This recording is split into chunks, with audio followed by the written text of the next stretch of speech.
Well, starting off, first of all, I'd like to thank Don, Michael, and our guest, Alex, last week for covering for the show while I was out. You were gone. I was gone. I was swimming with the sharks. Oh, really? I was swimming with the sharks. Now, I'm not talking about Wall Street sharks. No. I'm talking about real sharks, big sharks. Where'd you go? With teeth Yeah. and fins. And I went to St. Croix for a much-needed R&R vacation. Ooh. And it was awesome. And I got to swim up close with some sea turtles. And I'm a diver. I've dove since I was 15, scuba diver.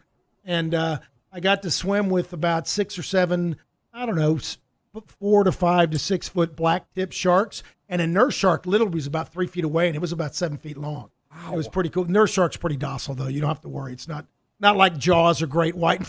In fact, I'll tell you, I'm more afraid of Wall Street sharks than I am of real sharks because seriously, they're Really? They take advantage of you and they rape you and they try to screw you as a retail investor. And if you don't know how to handle it, it's bad. But I will tell you, just back to my vacation very quickly, it was a great time because for the first time last year we went to Puerto Rico and I've been trying to get my wife doesn't dive, she snorkels, she got a busted eardrum, she can't scuba, and my daughter hasn't gotten certified yet, so they snorkel. Yeah. And they're dying to see sea turtles, and we've been trying to see them for the last couple vacations, and this time they actually got to see about 5 to 6 sea turtles up. We went right off the pier, we went out from the surf and went out on the pier, and they've got this pier down there that doesn't have a lot of cruise ships. It's an older, smaller pier. And St. Croix is kind of cool. It's more kind of local flair. It's almost kind of like going to Mexico. Yeah. It's not like St. Thomas. It's very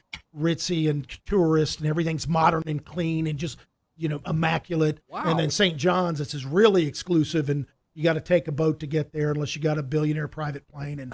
But so St. Croix was kind of a very neat place to go. I haven't been there before. Yeah. And we had a ball. But anyway, I just wanted to thank the guys for covering for me because it was a really cool deal. Now, before we get started, we got to do the regulatory, get that stuff out of the way. Yes. Your Money Radio podcast covers general topics and investment ideas for you to research. It's for education and entertainment purposes only, and it's not meant to be investment advice. If you ever need investment advice, contact your own advisor or reach out to us, Revere Asset Management, for your own individual investment advice. And we're going to talk about that a little bit later because a lot of people don't know what we do. But let's get back to the sharks for a minute. Yeah. Not the real sharks, not the ones with teeth and fins that eat smaller fish. I want to get back to the Wall Street sharks that eat the retail investors. Yes. That because of their behavior and how do you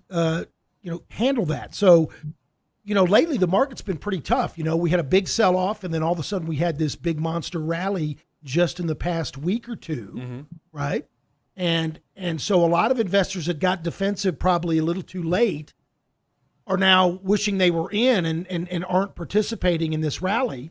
And so they're missing out. Now FOMO's kicking in, and now they don't know how to get in. Are they extended? Where are we at? What are we supposed to do? Or the people that stayed in the whole time that rode it all the way down are scared. They've got this nice little rally, and they're thinking, okay, fine, everything's okay. But is it? And what should they be doing? They're still underwater by a decent amount, but they're feeling a little bit better. But they still got a lot of angst. And so you got a lot of emotional, behavioral finance issues going on. And so I wanted to reach out to the guys and talk about, on the portfolios, how do you help investors to not feel like they're missing out or, instead of just, feeling, oh, I'm relieved I've got some of my losses back. How do you handle that? So Don, let's talk about that. And let's talk about how should clients, or not clients, but people that are out there listening, because our clients know that we're handling it for them. Yeah. We can smooth out the ride and make it much less scary. Doesn't mean you won't have losses. It just means you have shallower drawdowns, and then you got to have rules to get back in quickly. So Don, let's kind of visit that real quick, and talk about how investors what they should do to be able to handle these big moves up and down like in the past month or two.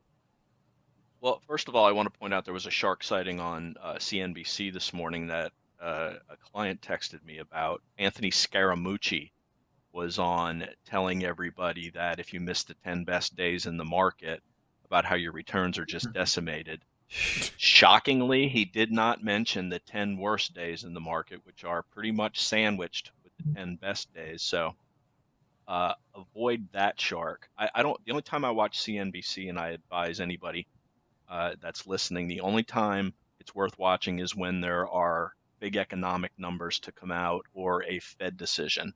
Other than that, it's a complete distraction. And when you have guys on that say you can't sell, don't ever sell, how does that help anybody? Because those same people that say never sell are going to tell you to buy the dip. Well, how in the hell do you buy a dip when you had never sold? You don't have any capital in the first place to buy the dip. Those are the worst kind of sharks. Any kind of perma anything sharks, perma bears are as bad as perma bulls.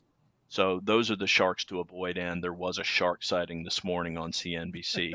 As far as advice goes for people, if you're active and you listen to us a lot, you should have been wading back into the market, wading, WADING, after the waiting, WAITING, because we broke down severely under the 200-day moving average, the 50-day moving average, and the 21-day moving average. And that trend gauge that we present every night in our videos gives a pretty clear indication of how we are getting in and out of the market, and it's a pretty much a good guideline overall for exposure with a risk control component, because we're always considering the downside more than we're considering the upside. If you don't listen a lot and you only check your portfolio once a week, um, the, the, sadly, the thing I'm going to have to tell you is you're going to have to get more involved. And if you're not very active using the 50-day moving average and the 200-day moving average, eliminate the short-term 21 that we use. And if you never got back in, you just have to go in little by little. Don't plunge all at once. And if things start working, you add to it, maybe in quarters or in fifths. The worst thing would have been somebody entering the market yesterday morning after a second gap up. FOMO would have cut you apart because we immediately reversed down lower, and it was uh, not a healthy day at all. And it was the kind of day that uh, separates you from your money because you're not disciplined. Buying extended after not being in the market at all is one of the worst moves you can make. So uh, there's no magic pill if you're not engaged. Um, if you're out of the blue and you missed it, you've just gotta, and you want to get engaged, go in little by little, whatever makes you comfortable. But um, if you spend 20 minutes a day watching our videos, if you have a drive anywhere, you don't even have to watch the video. You can just listen to it. We're pretty descriptive with what's going on in the charts. It's probably going to be, frankly, I'm biased because I'm the one doing the speaking, but um, it's a we give very clear direction on what's going on with the market, what you need to be worried about on the downside, and what we're looking toward on the upside. Okay, so a couple of points I want to piggyback off of. Number one, Don made it was subtle there. I hope you caught it, but so a couple things. Number one, you don't want to just go out in deep water right away. You don't just want to go all in if you kind of missed the beginning of this rally. If it is a beginning, this could just be a bear market rally, and it may roll over and go lower. But if it's a sustainable rally, at this point, you've got to go in legs. The second thing is, it depends on what you have. You need to have different time frames for different restrictions on your money. So like if you've got an IRA or a joint account that you can actively manage and you can watch it, then you can use the 21 exponential moving average, and you can be more engaged and more active. If you've got a 401k where you only have mutual funds and they don't offer full brokerage alternative, and you've got restrictions on those mutual funds, then you're going to have to take kind of more midterm indicators where you're looking at the 50-day or 200-day moving average. And so we've got a couple different strategies for both of those different scenarios, but you need to be aware of that. And the last thing, and really the thing that I want to hit home, is Don's talking about, look, guys, this is your money. That's why we named the show Your Money. It's your money. Because it's your money, and nobody cares about your money more than you do. Right. So you need to get somebody that cares as much about your money as you do, and you've got to, because if you've got a nest egg, that's 2 or 3 years of salary that's compounding. That's going to be, you may make as much in your investments as you make a year at work. Right. And that's only going to get bigger and bigger as you get older. And as you get older, it gets scarier and scarier because people don't think in terms of percentages. They think in terms of actual dollars. So when you only got $10,000 and you lose 10%, it's only $1,000. Big deal. Mm-hmm. If you got 100,000, it's 10,000. Well, if you got $1 million, it's 100,000. And in your mind, you go, "Oh my God, I lost 100,000 a month. What am I going to do?" It scares you to death. Yeah. So if you're going to, so it's important to be engaged, or at least find somebody that is engaged, that cares as much about your money as you do. I will tell you, at Revere, we're a fiduciary. We only represent the client. And more importantly, Don and I, the shareholders in the firm, the owners of the firm, have all of our money in our flagship strategy, Growtection. So we're right in line with the clients right away. So when you put your money to have it managed, it's right along with our money. So like I said earlier, that nobody cares more than you about your money. Yeah. Well, when you put it in the portfolio, it's my money now. I mean, it's the same thing I'm doing with my own personal money. So we eat our own cooking. The thing I can't stand on CNBC is when the quote analyst comes out and says, "This is the greatest stocks in sliced bread, but I don't own it. My wife doesn't own it. Nobody in my family owns it, and the company doesn't own it. So we don't have conflicts of interest." Seriously, look, if you really believe in that stock that much, and you're telling me to buy it, I want you to have skin in the game. I want you to be up to your eyeballs in it. Right. But they say, "Oh, we don't want to, have conflicts." That's a bunch of BS. The reason it is because they've got an investment banking side that underwrites for the big corporations, that raises money for stocks and bonds, and they're trying to support the stock. The CEO calls CNBC up and says, "Hey, man, we're struggling with this stock. Our stock price is struggling. You need to get, whoever out there and kind of help us, or analysts, to help pump it up." Mm-hmm. Right. Yeah. And so we need you to help us. And that's their client. You think you're the client. You think in watching CNBC, they're representing you and they're a news media outlet that's giving you valuable information. No, they're marketing to, you're the product. They're selling you to the company or the government or whatever they're trying to underwrite. And it's bad. By the way, if you don't believe me, think about this for a minute. So these analysts that are really, these guys go to lunch with the underwriters. You're supposed to have a Chinese firewall between the investment banking side and the investment advice side. That thing is rice paper thin. They see those guys have lunch together, and they say, "Hey, Bob, listen, you got to go tout this stock. It's kind of struggling, and I'm trying to underwrite some bonds for them." But these analysts, if they're trying to say this company is going to come out with $10.05 a share per earning, they're gonna. This is what their earnings. This is what the company thinks it's going to be. I think it's going to beat, or it's going to not beat. It's going to be under or below. Well, if you're a really good financial analyst, sometimes you should be a little bit high, and sometimes you should be a little low. You shouldn't always be under. And I don't know what the latest number is, but a few years ago, I read the number where supposedly 82% of companies, something like that, it's around 80%, beat expectation. Right. Well, if it's statistical and you're doing it, it should be around 52-48%. It should be somewhere around 50-50, where they're getting pretty damn close to those earnings. And sometimes they're going to be a little bit high, sometimes they're going to be a little bit low. Mm-hmm. Just by the fact that only 20% or 15% disappoint, tell you the game's rigged. Yeah. And the analysts are there, and the companies will actually kind of guide the analysts lower and kind of sandbag so that they can beat earnings and have a nice hurrah during earnings season. By the way, if you go back and look at what happens when the market during earnings season, more often than not, it's kind of a bullish time for the market. And that's just because it's a big pep rally. So, and that's why I'm talking about swimming with the sharks. When you're watching CNBC or Blue, any of the places, or you're listening to the advice by the big Wall Street banks, which, by the way, are the sell side. They represent the sell side, the corporations, the government, they're trying to sell you something, versus the investor is the buy side. Normally, they're investing, and there's no conflicts of interest. So the first thing is, it's your money, and I think you should have a fee-based only fiduciary that has no conflicts of interest, doesn't get money from any outside commissions or trailers or any of that stuff.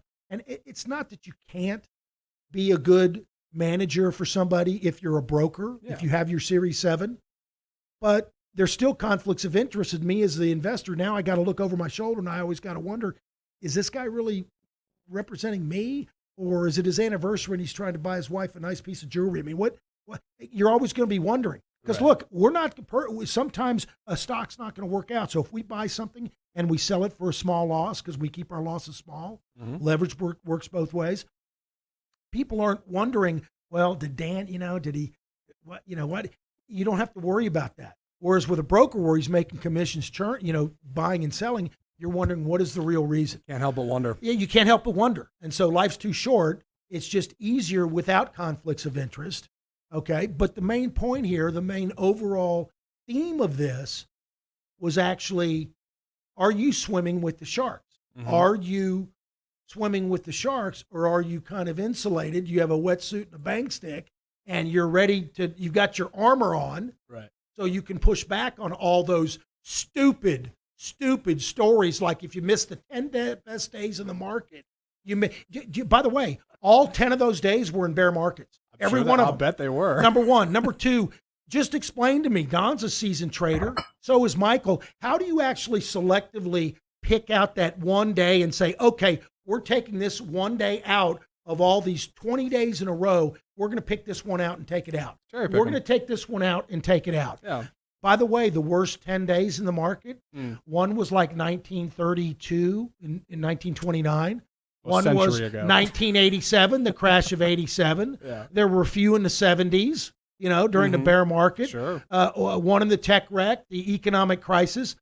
Those are the ones. So those big days actually occurred within those bear markets. If you can kind of get out of the way, and you won't miss the whole thing, but if you can get out at an 8 or 10% drawdown versus 30 or 35, I don't care that I missed a 4% up day one time. No. Okay. But that's what that story is. By the way, Don, a few people pushed back. And so they did this story and said, well, wait a minute. How do you do if you miss the worst 10 days and the best 10 days? And it's even much better than missing just the best 10 days. They don't tell you that. No. So, but the whole thing is, it's just nonsense, because you can never just pick individual days around a continuum. Right. It's not even doable if you wanted to. It's not even, it's just a headline. Say something. Yeah, it's just ridiculous. All right. Enough said. I've beat my bully pulpit long enough. I wanted to take a little bit different tack today. I wanted to talk about a day in the life at Revere, because people don't realize what we do. They don't understand. I still get emails from people thinking that we're like a newsletter, that we get paid subscriptions, or that they don't realize we're actually an active money manager. Because there are a lot of people out there putting out newsletters, and they think they get paid by advertising. But we're an active money manager that does it for people. And then we go on this podcast, and then we do a daily market insights video at night, every night the market's open, to actually tell you what we're looking at and what we're doing. There's a lot of free value coming out of the shop. Yeah, we're putting out a lot of cool stuff. Well, but we're probably the most transparent advisor that I know of. Yeah. I mean, we're as transparent as we can be. Likewise. But anyway, so very quickly, I'll kind of go over what I do during the day, because people don't quite realize I wear a few different hats. Yeah. And then we'll let Don and Michael talk about what they do. But so I get up pretty early, and then you get ready, and we actually have a conference call, a investment conference call, a pre-market conference call, about 45 minutes to an hour before the market opens. And that's with Michael, myself, Don, and Alex Katudas, who was a former employee of Revere. He's still a consultant. We still pay him as a consultant, because his information is very valuable. He's a sharp cookie. He's a sharp guy. Yeah. And so we have a conference call and talk about not only the economic data and what was released pre-market in the morning or the previous night's close, but also what the market's doing, what's shaping up pre-market, what's looking good. We compare watch list to, Michael's got his watch list, Don's got his watch list, Alex got his watch list. And when there's overlap and you got 2 or 3 of the same companies, which is very, very common, you got more confirmation. So we tend to, like those ones even more because it's showing up across the board, right? Yeah. So then after the pre-market call, I'm in the office and I'm looking at I got to kind of review compliance stuff, make sure I'm not going to go into the minutia of that because that's regulatory stuff and it will just grind the show to a halt and it'll be so boring you won't even believe it. But the good news is Don and Michael are so ethical, I don't really have to worry about them doing anything like trying to front run clients or anything like that. Look, we're not a big Merrill Lynch firm where we got to have a restricted stock list and say, okay, don't buy this before we're going to buy this for all the clients. We're not going to do that. By the way, we do everything as a block trade. So when we buy a position, we buy it for everybody at the same time. So if you're at Schwab, you'll get the exact same price at the exact same time stamp as me and my 90-year-old mother. And if you're at TD, Don happens to be at TD, you get the exact same time stamp and price as Don. Now, when I say that, Don's got multiple screens, right? So he's got TD and Schwab up on both, and he'll hit submit. So we submit those trades within a nanosecond apart. So so there might be very, very subtle differences in the trans. That may be a penny apart because all the stuff we do is liquid. We're not doing penny stocks with, we need certain volume, and I'll let Don go into that when he talks about his daily routine. Sure. Right. But so that's kind of get the ball rolling. Then I obviously talk to clients that have questions. Although with the newsletter, if they're following our daily market insight newsletter at night and they're watching that, I mean, once we started doing that years ago, it cut down our calls by 90% because they get their questions answered. And so, we've got a lot of new prospects that thinking about becoming a Revere client. I call those people and talk to those. And so, for instance, yesterday, I've got a new client coming on board, got a very successful technology business, and he's doing very well. But he's paying a ton of money in taxes. Well, he doesn't have a 401k. We're customizing a 401k for him and building a 401k so that he can put in money for him and his wife, who also works at the company. And they can make it beneficial to them while still helping out the employees. And not to get too complicated, we're going to do a safe harbor profit sharing layer, do a bunch of stuff. But basically, they're going to be able to get lots of money in the plan, way more than an IRA, way more. See, a lot of people think that, your maximum you can put in a plan is $20,500. That's as the employee. The employer can put a lot more. So people that are under 50, if they've got their plan built out right, they can get in like $61,000 per year per the owner, right? And if they're over 50, like Don and I, you can get up to like $67,000 per year. Yeah, that beats the hell out of an IRA at $6,000 or $7,000. Sounds pretty good. Oh, by the way, the politicians. Little side note: they're being so beneficial to us. They're coming out and saying, for this 1 year, they're putting out this bill saying for this 1 year, we're thinking about upping the IRA contributions a lot, so you can put in like 10,000. You put a lot more for this year, and even for 401ks, instead of 20,500, we're going to make it 25, but only for a year. Only for a year. Why? Because it's midterm elections coming up. And they want you to have a good feeling. After the midterms are over, they don't care about you. You're just a little peon. Just be a good boy. And it's not about Democrat or Republicans. It's about the incumbents, the insiders in Washington.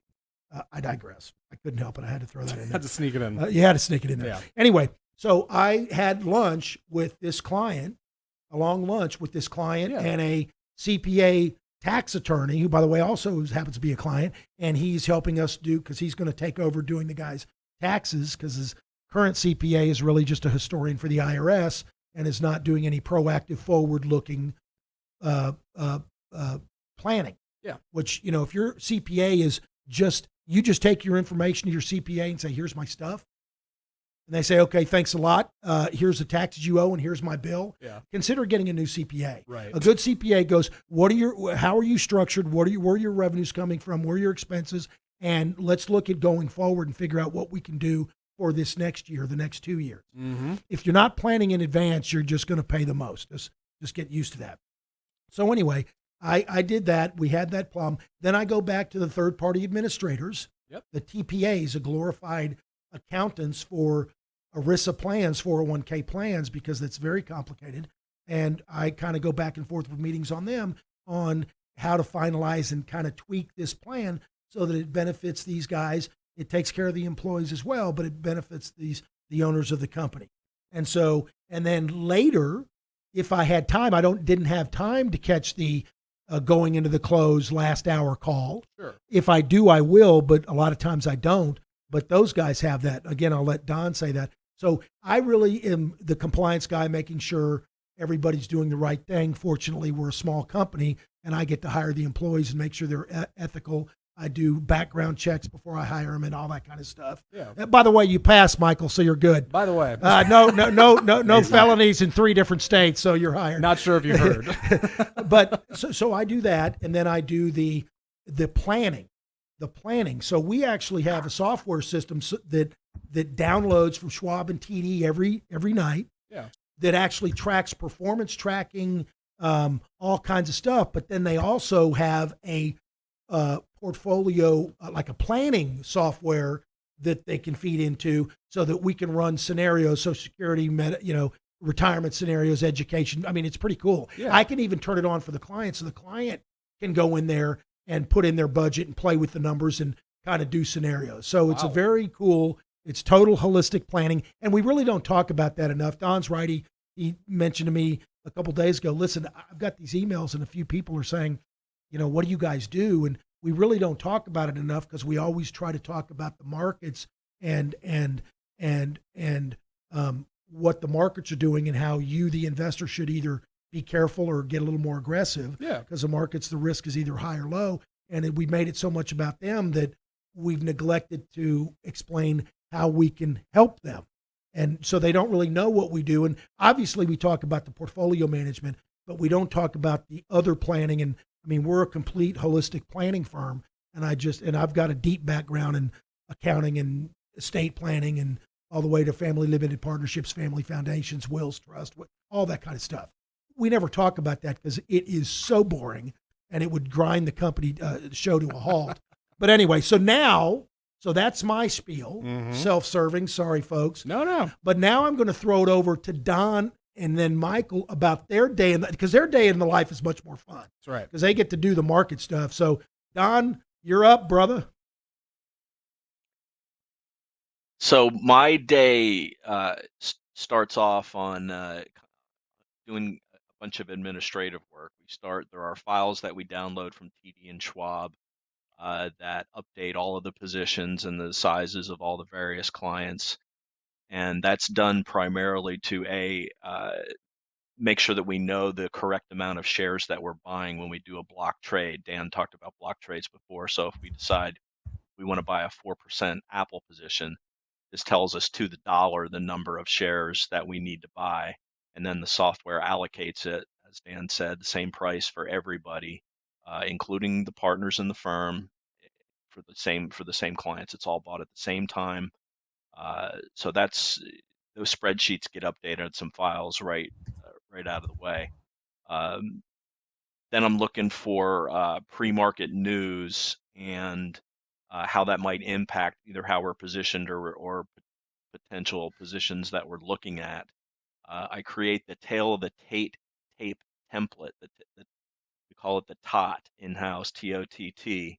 That's something that we update for every single one of our videos. So we copy the previous nights over, get rid of things and get it blanked out basically to start the day fresh, update the various levels on all the indexes that we're watching. Set our expectations for the day depending on how the market closed, the state of the market across the various time frames. We don't predict, but we have certain expectations. I also want to know something I recently added to the tail of the tape is from an emotional standpoint, what pitfalls am I trying to avoid? What would make me what do I want to focus on or be cognizant of that would make me possibly make an emotional decision instead of a data-driven decision? So the TOT is all updated. Then we look for assimilation of new clients, because we don't just plunge new clients right into the market. We One of the last thing is we want is a client that comes in and immediately goes red or suffers big losses. So we're monitoring the holdings of new clients, making sure that they're profitable before we add existing positions, with the goal of getting them fully assimilated in 4 to 6 weeks, uh, versus what our full positions are for all other clients. And then, as Dan mentioned, at 8:45, so all this is done before 8:45. 8:45 Eastern time is first call with Dan. We discuss whatever business we need to discuss, whether it's onboarding of new clients or regulatory issues or um, anything in the news that might impact us from a business situation. And then at 9 a.m. is the call with the full team, where we talk about what our expectations are for the day, what we're watching, both bullish and bearish. We always want to question our assumptions with what's going on in the market and be ready to move contrary to how we're positioned. And I didn't mention that before that 8:45 call. I go through all our positions and make sure that all the alerts are set. Not only the positions, but things that are on our watch list. Make sure that we've got proper alerts set, so that when the market opens and all throughout the day, if something that we had pre-planned for, the alert gets fired off, we want to make sure that we're alerted to it so we can take action if it's necessary.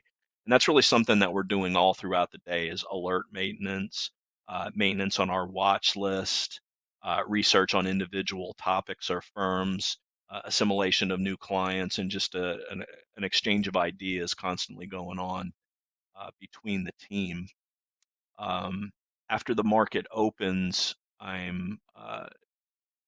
tune into IBD Live. This is a really good. We've got a process that's built on William O'Neill's approach to the markets, and IBD Live is a great way to discuss or to listen to what's going on in the market.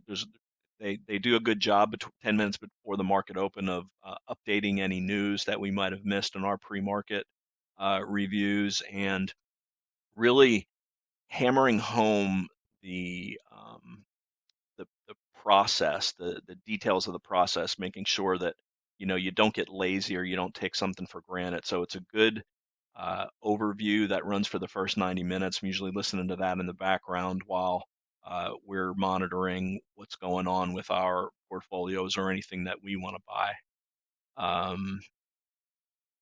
And updating our leaders and laggards. It really, alert maintenance and watch list maintenance is being done all throughout the day. At 10 o'clock and at 10:30, I take note of the ranges. What was the opening 30-minute range? What was the opening 60-minute range? Because that kind of sets the tone. If you break below those opening ranges, that kind of means that the bears are in control for the rest of the day. If you break above them, that means the bulls are firmly in control.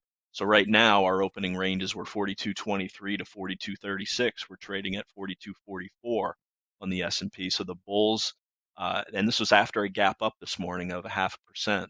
Bulls are in control right now. If we fall back into that range or break below that opening range, that's something that we want to know about, because it might dictate a shift in who's in control of the market, bears versus bulls. And then periodically throughout the day, I have calls scheduled with Michael, Alex, and we exchange ideas, get in, discuss what's going on, and it's really just a follow up to the texting that we're doing back and forth for what we're seeing in the markets. But talking things through is very beneficial to what's going on. And all throughout the day, I'm updating the tail of the tape with different notes, any news that would come out, the different levels that we have, the opening range, did we break it? What are the lows and the highs of the day? What are the sectors that are outperforming or underperforming? And what buys or sells are we doing in house? That goes back to the transparency that Dan mentioned about how we talk each night about how we're positioned and why we sold something or bought something, and what we're looking at with a focus on the 21 over 21 list. Probably 80% of our new buys come from that 21 over 21 list, and I'm constantly making notes throughout the week as far as what will need to fall off of it or what's a strong candidate to be added into it. And that 2121 list gives us a good keep our finger on the pulse of the market by keeping that updated and then keeping a list of names that are getting stronger or getting weaker. So that's pretty much my day. And then after the close, review all of the stats from 4 to 4:30. Usually start the video between around 5 o'clock. Then produce the video. Recording my videos have usually been about 20 minutes lately since we added tail of the tape to do a little bit of a deeper dive to what's going on, and do the post-production process, getting the video ready to get it out on social media, uploaded to our website, uploaded to YouTube, put out on Vimeo, get our email alert set out to everybody that's on our mailing list, and usually wrap up probably around between 6 and 7 at night. And it's a long day, but I love every second of it. I feel I'm one of the most fortunate people in the country to be able to do something all day that I absolutely love. I remember the sick feeling in the pit of my stomach on Sunday nights when I was working in IT that I'd have to go back to that job Monday morning, and it just never happens right now. And I feel like I'm Lou Gehrig from that standpoint, one of the luckiest men in the world, and I'm very fortunate to be with the people that I work with and doing the job that I do and interaction with clients, especially when we get letters saying, thank you so much for protecting our downside. I really sleep well at night. That's really sums up what we're doing at Revere. We're not only protecting our individual financial future, but we're protecting it for hundreds of people that our clients or listen to us. And that's a good feeling because, as Dan said, the Wall Street sharks are swimming everywhere and people need to be protected from them. So that's my story. Don, so I'd like to jump in and make couple comments on a couple things Don said because they're very pertinent. By the way, that spreadsheet that Don's talking about, Don actually has an IT background, as he said. He actually built a spreadsheet that is amazing that he does a download from Schwab and TD, and it immediately takes every position in so he knows every single position that every client knows, and we can literally put in the price of a stock in one cell, the ticker in another, and say we want to buy 4%. Put 4% in another, and it'll go buy 20,400 shares at Schwab, buy 20,406 shares at TD, and then it'll even say, because this guy transferred in, a new client transferred in, and it says sell down 20 shares because he's a little bit over 4%, he's 4.3, and it tells us to sell down, and we'll say, well, that's extemporaneous, we don't.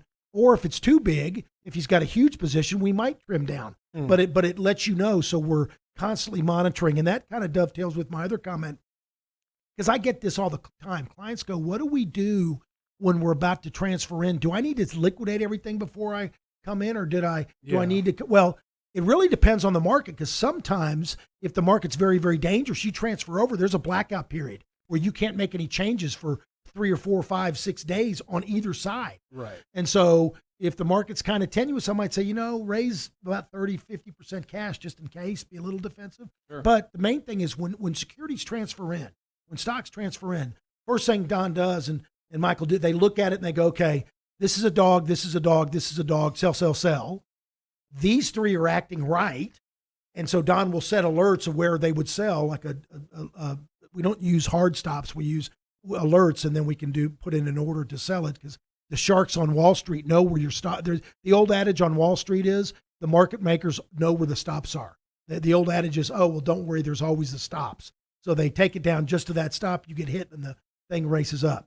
But in any event, so he'll keep the ones that are acting okay for the time being, and then he looks at the stuff we have. This one's on profit watch. This one's on profit watch. They're extended. We're not going to buy those for you. This one's a dog. It's not acting right. It may have a 2% loss rate, but we're about to sell it maybe. That you're not going to get that. These three are still within buy range. Mm-hmm. This is 1%, 2% higher from where we bought it. We can buy it. This one's 2% lower. We still like it. Chart looks good. We can buy it. And so it may take 2 weeks to 2 months to get you homogenized. And that really is market dependent, what the market action is doing. And so it's not just, at the brokerage firms, it's not the investment business, it's the changing of the investment business. So when you transfer in, they sell everything you've got lock, stock, and barrel immediately, and they buy all their stuff because they don't get paid unless you own their stuff. Right. Okay. And It's by a the good way, system. cash is not an asset class anymore because the interest rates are so low, even with this bump up in interest rates, they can't get paid on money market funds. So they tell you cash is trash. It doesn't, that causes conflicts of interest again. Mhm. Okay. We get paid whether it doesn't matter what you own. We're not structured that way. We're fee-based only advisor, period. Mhm. So anyway, those two things, and I like that tail of the tape. It gives a new definition for what a hot toddy is. Tail of the tape. Tail of the tape. Tail of the tape. TOTT. Toddy. All right. Alex. Oh, one last thing. People, we have a contact button Stop on our. calling Michael Alex. I'm sorry, Michael. The contact us button. I want to clarify this because I think there's some misconception. Yes. People think that there's a few people that are putting like notes in there about market action, and they'll put Don's email address in there, thinking that sends to Don. Yeah. Contact us means you put some notes in there and you put your email address in there so that we can respond to you and give you an answer. If you don't put your email address in there, we can't answer you. We don't know how to respond to you. But all those contact us go to me because again, I'm the compliance guy, Right. and then I will send it to the appropriate person. If it's meant to be for Don, I'll forward it to Don. But we can never clarify or give an answer one way or another if it's one of our email addresses. So put your own email address in. We're not going to browbeat you. We don't market. It's up to the client to reach out to us. So if you sign up for our newsletter, we don't email you. We don't browbeat you. It's up to you to reach out to us for help. All right. Enough said. Michael. That's it. Not Alex. Yes. Not Michael. Alex. We'll start Michael. calling him Not Alex. Not Alex. That's his new name. Perfect. Not Alex. Hey, Not Alex. The Go other ahead. West Coast Yeah. guy. Yeah, the other West Coast guy. The other West Coast guy. Yeah. So I will say if you do plan on working in finance and you live on the West Coast, you better really love what you do because the hours start very, very early. I start my day at 5 a.m. Because everything, I'm obviously 3 hours behind everyone on the East Coast, which is where finance is centered in this country. So my day starts at 5 a.m. I wake up on my phone. I have an app where I can see the futures and what's going on with the indexes and commodities, bonds, dollar. I can see everything on this app. So I go ahead and look at that first and see if there's any serious moves. Then I go on my computer, log in, and I have various different websites where I get my research from. Open them up, see if there's any news. I switch back and forth between The Economist and the Wall Street Journal, and I reference those as well as just like Investors Business Daily, different websites to see what the trending news is, if there's anything significant to look at. I then write down important notes in terms of economic news, where the indexes were overnight, the overnight highs, the lows, where we're currently trading, what I'm looking at for the rest of the day. And then once I do that, I get on the call at 6 a.m. with Don, Dan, and Alex. We have that market call where we all share our thoughts. So I talk about what I was looking at, what research I've done, what I've seen, what's important.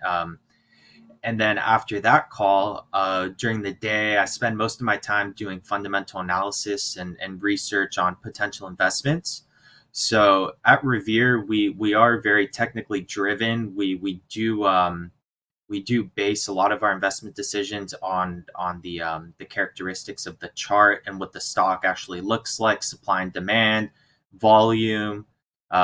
But to take that a little further, looking at a chart isn't enough. So I do dive pretty deep into the fundamentals of the company.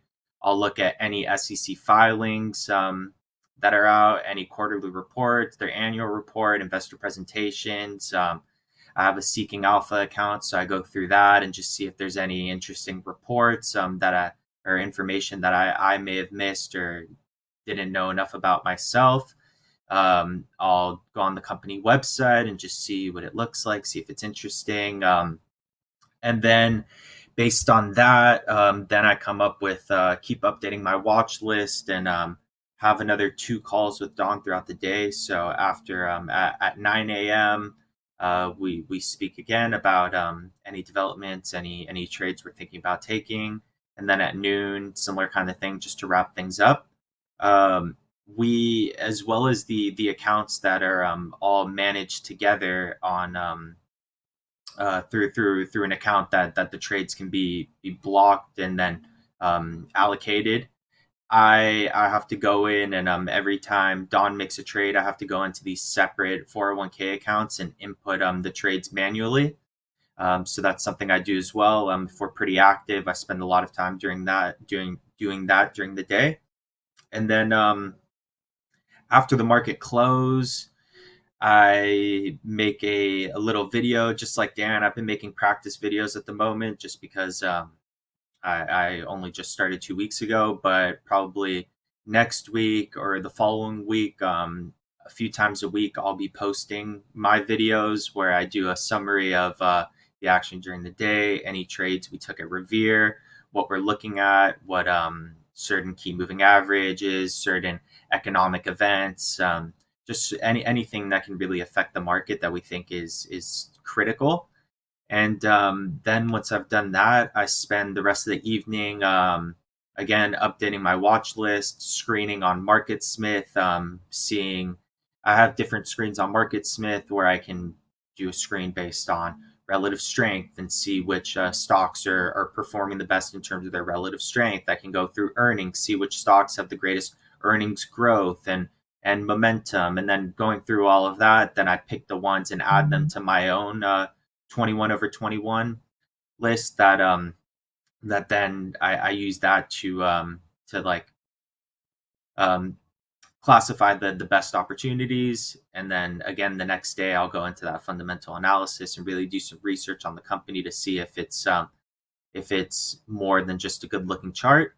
And I'm also studying for my CFA. So in the evenings, I spend a couple hours doing that because I'm taking my exam in November. And I try to be in bed by 10 p.m. because I'm up so early. And that's pretty much my whole day.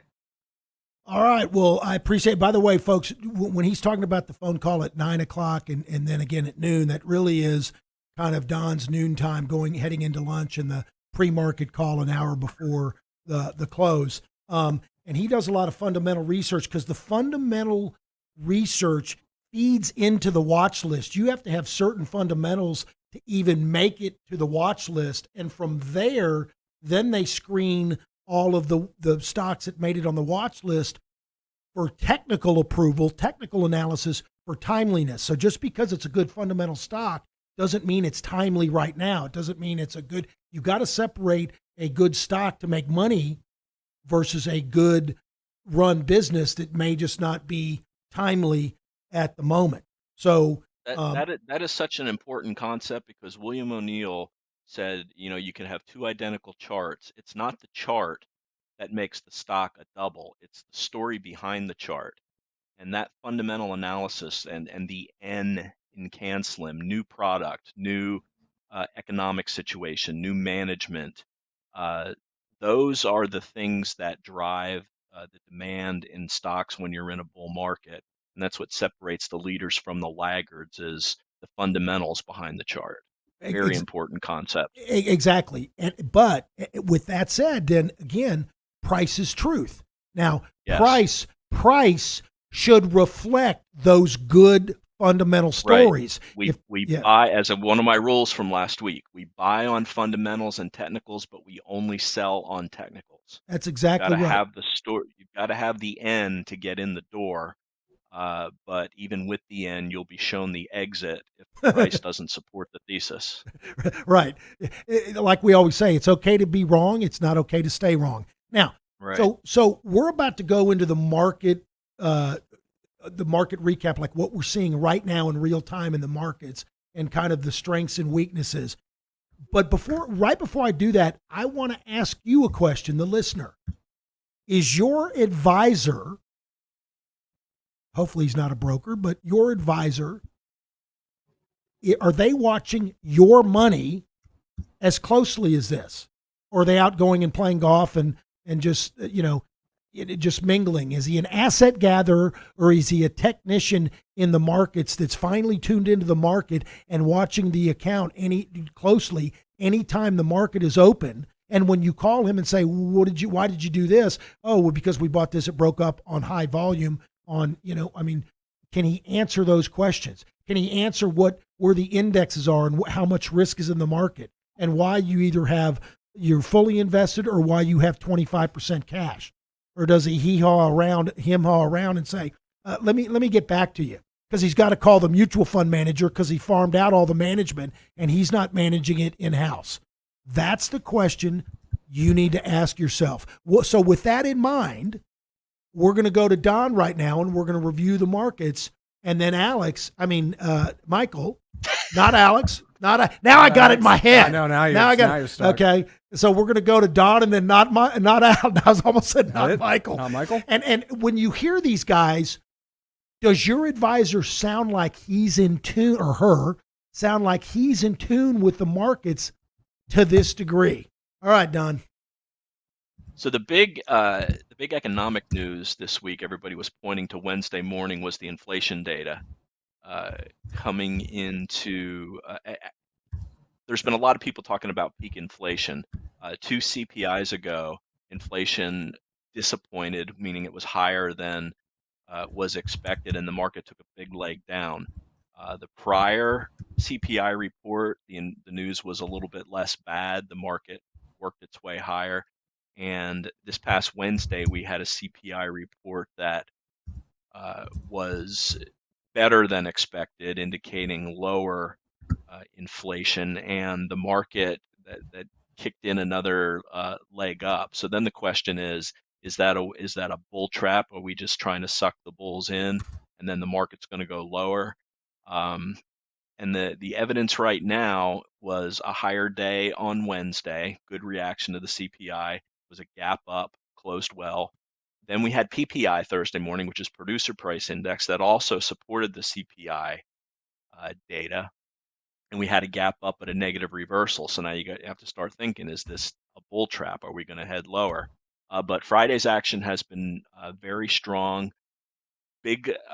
Great action in leading stocks, a higher high in the indexes, and nothing that would make us head for the exits. We did put a little bit of a hedge on Thursday on that negative reversal, just because we want to be prepared. We don't want to be overly exposed in case we had another day where we were heading lower, follow up for that. But there has been no follow up selling. Half of the hedge is gone. If we stay strong into the close, the rest of the hedge will be gone.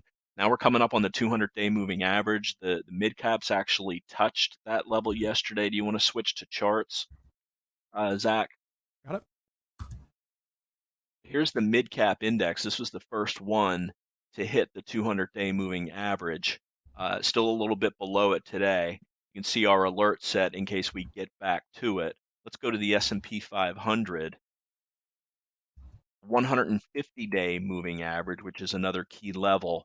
We got back above it yesterday, but rejected it. This is a big Stan Weinstein level. If you're familiar with his work, Secrets of Profiting in Bull and Bear Markets was his book, and he is very similar to O'Neill. He has a stage analysis system where all stocks fall into one of 4 stages, and the 150-day moving average is a key component of his study. So a failure there is a typical failure point, and then the question is, are we going to continue lower or not? But we're back above it today. So yesterday's lows are critical in the indexes, both the SPY and the Q. Here's the QQQ, came into the 150-day moving average, got above it, closed back below it. Again, that was the spot where we put the hedge on with that failure, but now back above it today. So these are the critical areas that we're watching on the market. Let's take a look at small caps very quickly, right at the declining 200-day moving average again. So this is a natural resistance area. Small caps and mid caps have been outperforming the larger caps for the last 2 weeks. That's bullish typically with the market. That's what you want to see. Small caps outperform as well as tech outperforms. during the market when the market is going higher. And finally, the Dow Jones Industrial Average, which is the least tech heavy and more value leaning of the major indexes. You can see that it's been lagging on a relative basis since late June. You can see making lower highs on the relative strength line while price is making. I mean, the chart looks great, but when you have to combine it with the relative strength line to see if the chart itself is outperforming what's going on in the broad market, the S&P 500.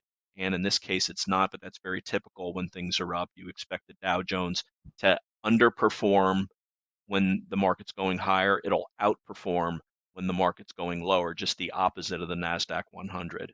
So that's what we're looking at on the indexes. The key to the close for this week will be critical. That's how a lot of big funds position themselves toward the end of the week, considering weekend risk and where they want to be going into Monday. So that's a review of the indexes. I'll update the 21 over 21 list in Friday night's video. And now we're going to go to Michael, who's going to talk about a couple of stocks and a couple of sectors. And I'll run the charts while he discusses them. Yeah, so just I'll start off on that growth theme. That growth was the first one to really get hit and come down in this bear market, and it looks as though it's the first one to really recover, and it's been leading the way back up. And something different now that we're seeing versus what we did see during this big decline, now that a lot of stocks have based and are moving back up, is if you pull up Roblox, for example. Roblox had earnings 2 days ago, and you can see that there was a big move down on their earnings. They reported no earnings. Their sales were up, but I guess not as much as initially people had been or the street had been expecting. But that move, it gapped down, and then the rest of the day it just recovered and moved right back up, and then the next day went higher. And that's a sign of accumulation. A lot of weak hands were shaken out, and that's a sign of strength that these stocks are no longer really getting pushed lower on earnings. The sellers are running out, and there are buyers stepping in, and it was on really big volume as well. So that is a change of character, and that is something important to notice. Now some other sectors like Sweet Green, for example, it's not liquid enough for Revere, but it is a good growth story as well. Similar action there too. It had been declining into earnings, dropped, and then just it gapped down and moved higher pretty much the entire day, shot right back up on big volume. So if you see that kind of action, that's pretty strong for the bulls. That shows that bulls are in control of these sell-offs, and we may be running out of sellers at these levels. So that's something important to keep an eye on. Other sectors that are doing well, energy, especially the gas names, have been coming back. One that we bought at Revere, LNG. That's a really attractive chart. It's kind of got everything. Dan's more of an expert than I am with the canceling characteristics, but in terms of the volume action coming out of that base, moving out of a pivot, it's got everything you like to see. The relative strength is moving higher. The moving averages are all going up. It came down to its 200-day and bounced. The earnings are really strong. This company, in terms of the fundamentals, has a great story, a great need for liquefied natural gas. In the future, it'll be around. I think it's a theme that'll continue for quite a while. So that's a really, really good chart. I like. There's another company, VET, Vermilion Energy, which is a leveraged play on oil and gas exploration. They had earnings today, also dipped. They gapped down on earnings and have recovered now and are moving back above that pivot at 25.41. So you're seeing a lot of strength in still in energy. Still seems to be a theme. And then, for example, the fertilizer stocks, if you pull up CF, CF had a monster run earlier this year. It had gone up almost tripled from the lows in August of last year, and then into this year. It was doing well, started cooling off around April, came down to its 200-day moving average, and now it's bouncing and looks as though it wants to retest those highs. So the fertilizer names are doing well, energy, and those were all themes late last year, early this year that were doing well, went a little out of favor, and now are coming back into play. So those are things we're keeping an eye on. And solar, we've already spoken about, but solar is doing very well. This is Mosaic, I think. And now, TAN. So TAN is the solar ETF. You see that huge volume breakout, and is just continuing higher. So we like solar. Energy looks good, and the fertilizers look good, as well as growth coming back. The market stocks are basing, setting up, and look as though they want to move higher. So we like what we see, and we will continue to trade what we see. This is end phase here. Also, this is now definitely they call them TMLs, true market leaders. It gapped out on earnings, then gapped out again the second day, and it's just been holding very tight. Very similar action to another one that we own in Grotection, LNTH. That at the beginning of its move, if you look a little earlier. So back in February, it had that gap, moved higher, and then was holding really tight in that area. And that was back at $48, and now it's over 80. So that's how these moves start. They show strength early on, and as long as they hold and continue moving higher, that's the definition of a true market leader. So that's what we try to look for, and those are the stocks that really outperform the indexes. All right. All right, Michael, thank you very much. Hey, I got your name right. Folks, before we go, I just have one question for you, the listener, for you. Is your advisor watching the markets this closely with this much detail? At the index level, at the sector level, and the individual stock level? You know, one way you can find out, you can easily call him and him. Say, hey, this stock I got in my portfolio, what's the sell strategy? How are you going to get out? You need to know what rules they have to get you in and what rules they have to get you out.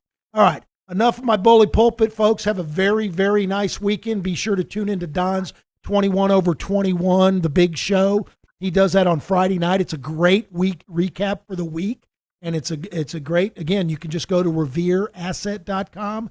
And in the top right, you can just hit the subscribe button and put your name and email in there. I promise you we were not going to spam you. It's up to you to reach out to us if you want any questions answered or you want a complimentary portfolio view. By the way, the contact button next to it, that's for you to put your email address in, not ours, your email address in, and put any questions or comments you have. And that's how to really reach out. The subscribe button, you just go in our newsletter and you get our automatic daily market insights every night, and you get this podcast delivered into your inbox every morning, Saturday morning when it's available. By the way, if you want it earlier, you can actually go to YouTube and just type in Revere Asset, just Revere Asset, and that's our YouTube channel. And actually, you'll get it early, I think, as soon as Zach posted. Yeah. And it's roughly around 1 or 2 on Friday afternoon. You'll actually get it earlier than our e-blast that goes out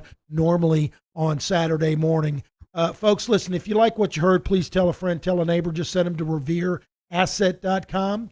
And you can email any of us, Dan@revereasset.com, Don@revereasset.com, not Alex@revereasset.com. I'm teasing. Michael@revereasset.com. And you can always call us old school at 855 Real Wealth. Folks, have a great weekend, and we'll talk to you next week on Your Money. Barring any misconfusion or extraneous events.